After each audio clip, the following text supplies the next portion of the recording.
Shilin ဖျားเจ้าမှာ Jack ဆိုတဲ့ကောင်လေးဟာသူ့ Kung Fu အရေးချင်းကိုတိုးတက်စေဖို့လေ့ကျင့်နေပါတယ်။သူ့ senior အကိုတယောက်က Jack ကိုအမြဲကြည့်ပြီးအမှားတွေကိုပြင်ပေးတတ်ပါတယ်။ဒါပေမဲ့ Jack ဟာစိတ်မရှိနိုင်လို့လေ့ကျင့်စဉ်စကားလုံးများပြောနေတတ်ပြီးဖျားเจ้าဘက်ကိုတခြားအချိန်ထက်မမှန်ပဲထိခိုက်စေခဲ့ပါတယ်။နောက်တစ်နေ့မှာ Jack ဟာ archery လေ့ကျင့်နေစဉ်သူ့ senior တငယ်ချင်းတွေကအမြဲတမ်း target ထိုးနိုင်ကြသလို Jack ကိုယ်တိုင်လည်းဓာတ်ဖို့ကိုပေါင်းခုပ်ပေါ်မှာထိုးနိုင်ခဲ့ပါတယ်။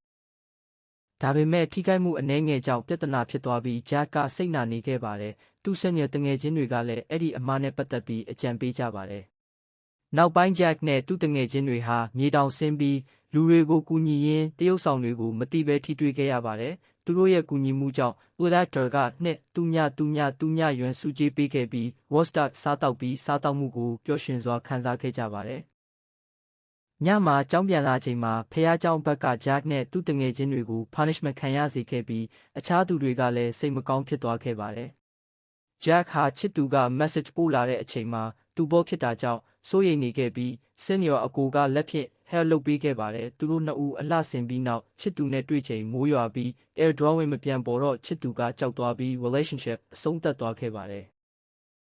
Jack ကစိတ်ကျနေပြီးအစားတောက်မစားဘဲနေခဲ့ရတော့လဲသူ့တငယ်ချင်းတွေကအားပေးဖို့ကြိုးစားခဲ့ပါတယ်။ဇလန်းကတော့ Jack ရဲ့တက်ကြွမှုအမှားများ Kung Fu လေ့ကျင့်မှုအတွင်းတင်ယူရသည့်အတွေ့အကြုံနဲ့လူမှုဆက်ဆံရေးအပိုင်းကိုပြသထားပါတယ်။ Jack ရဲ့စိတ်ညစ်စိတ်ပြတ်မှုတွေကိုသူ့တငယ်ချင်းတွေကစိတ်အားပေးပြီးမှားခဲ့ရင်လည်းတင်ယူပြီးကြိုးစားရင်အောင်မြင်နိုင်တယ်ဆိုတဲ့သင်ခန်းစာကိုပြသထားတာပါ။